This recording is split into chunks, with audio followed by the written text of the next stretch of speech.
বন্যায় অলরেডি কয়েকটা জেলা প্লাবিত হয়ে গেছে, আপনারা হয়তো জানেন। তো আসলে এগুলো দেখলে, এগুলো ভাবলে নিজের কাছে অনেক খারাপ লাগে। তো আসলে আজকে মূলত হচ্ছে ডেলিভারি শুরু করলাম, এই জন্য আমি চাইতেছি 2 দিনের মধ্যে আমার খামারটা খালি করার।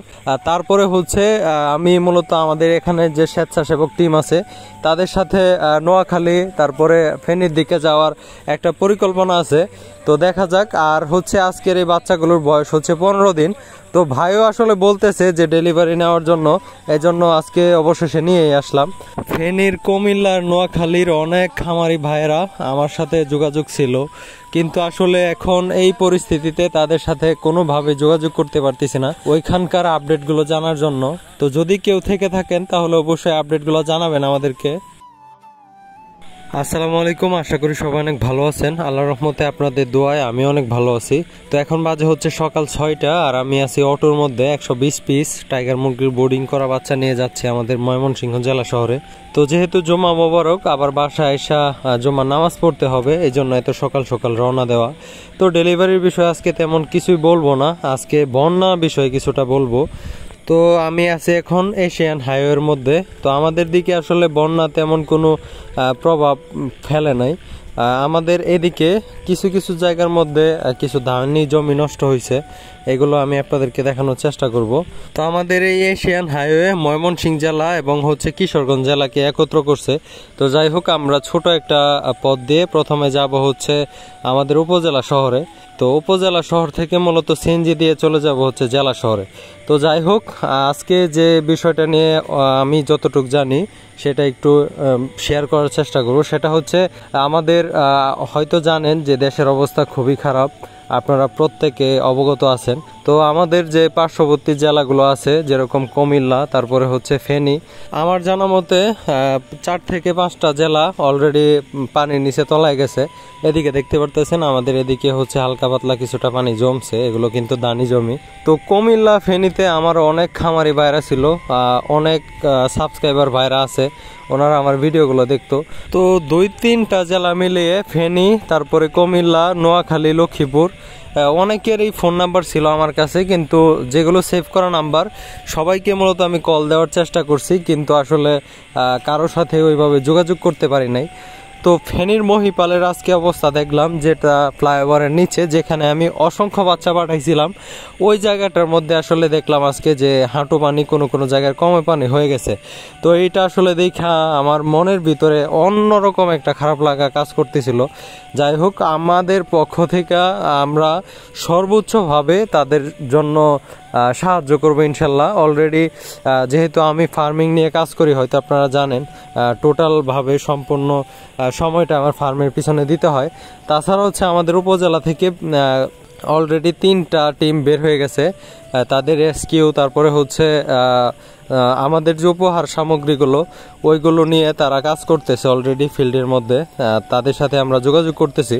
তো যাই হোক, আমার একটা আহ্বান হচ্ছে আপনারা আপনাদের নিজ নিজ জায়গা থেকে আপনারা তাদের পাশে দাঁড়ান, এবং যারা মনে করেন বন্যায় ক্ষতিগ্রস্ত হয়েছে তাদেরকে সাহায্যের হাত বাড়িয়ে দেন।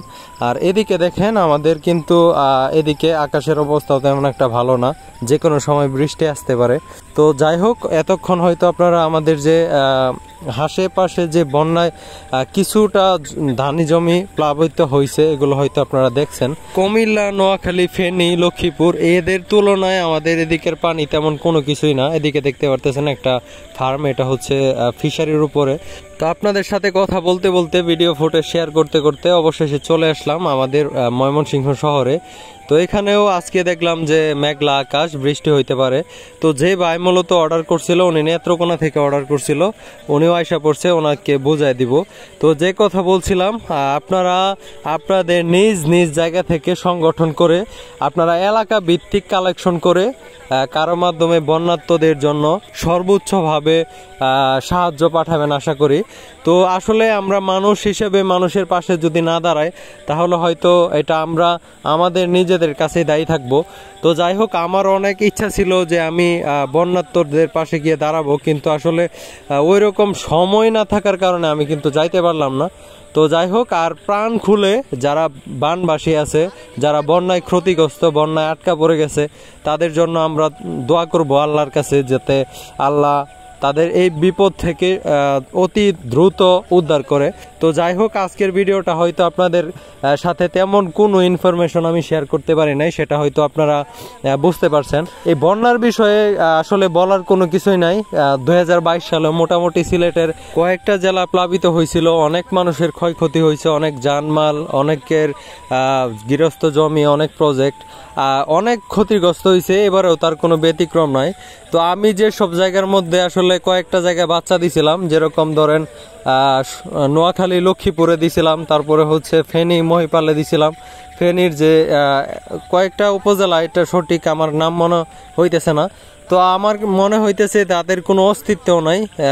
অনেক খামার, বিভিন্ন জনের ভিডিওতে দেখলাম যে খামারগুলো, মুরগির অবস্থা, গরুর অবস্থা মানে একেবারে মানে শূন্য হয়ে গেছে এক কথায়। তো যাই হোক, আমরা তাদের জন্য, বানবাসীদের জন্য প্রাণ খুলে দোয়া করব। আর এদের এই দিক দিয়ে মোটামুটি ধরেন আমাদের সিএনজির মধ্যে, নেত্রকোনার একটা সিএনজির মধ্যে আমাদের বাচ্চাগুলো দেখতে পারতেছেন ওঠানো হয়ে গেছে। আমি চাইতেছি হচ্ছে 2 দিনের মধ্যে বাচ্চাগুলো ডেলিভারি করে আমি ফেনীর উদ্দেশ্যে রওনা দিব, আমাদের যে এখানে স্বেচ্ছাসেবক টিম আছে তাদেরকে নিয়ে, তাদের সাথে। তো এটা নিয়ে মূলত হচ্ছে প্ল্যানিংয়ে কাজ করতেছি। তো যাই হোক, আজকের ভিডিওটা হয়তো অনেক এলোমেলো, অনেক অগোছালো হয়েছে, আপনারা ক্ষমা সুন্দর দৃষ্টিতে দেখবেন। আর কোনো বিষয় জানার থাকলে অবশ্যই কমেন্ট করে জানাবেন, আমি চেষ্টা করব আপনাদের কমেন্টে রিপ্লাই দেওয়ার জন্য। তো ভালো থাকবেন সবাই, ভিডিওটা এখানে শেষ করছি। আসসালামু আলাইকুম, আল্লাহ হাফেজ।